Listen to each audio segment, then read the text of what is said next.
Bonjour.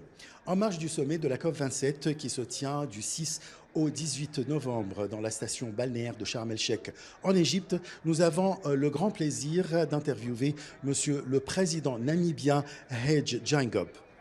Bonjour Monsieur le Président, merci de nous avoir accordé cette interview et bienvenue sur CGTN français. Qu'attendez-vous de cette conférence, surtout avec la présence de dizaines de chefs d'État et de gouvernement venant des quatre coins du monde? Well, we are here. Eh bien, nous sommes ici pour cette réunion sur le changement climatique. Nous venons parler comme nous l'avons déjà fait l'année dernière en Écosse.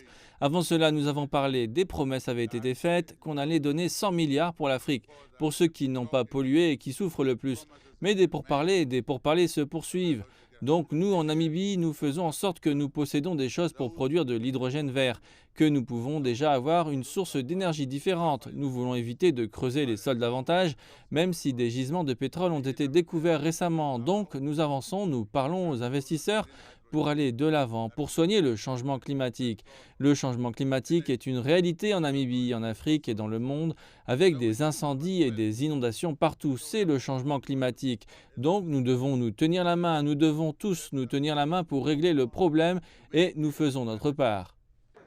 D'après vous, dans quelle mesure les grands pays industrialisés peuvent-ils s'associer aux pays africains pour faire face aux répercussions du changement climatique? Yeah, as we are here, we expect from Comme nous sommes ici, nous attendons de nous tous que nous nous penchions sur la question. Parler et blâmer ne nous aidera pas.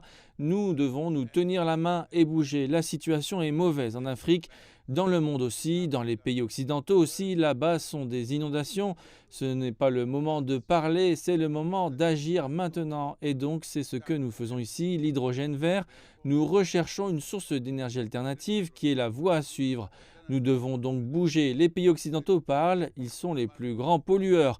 Ils doivent faire plus, nous faisons nos propres choses, nous le faisons maintenant ici.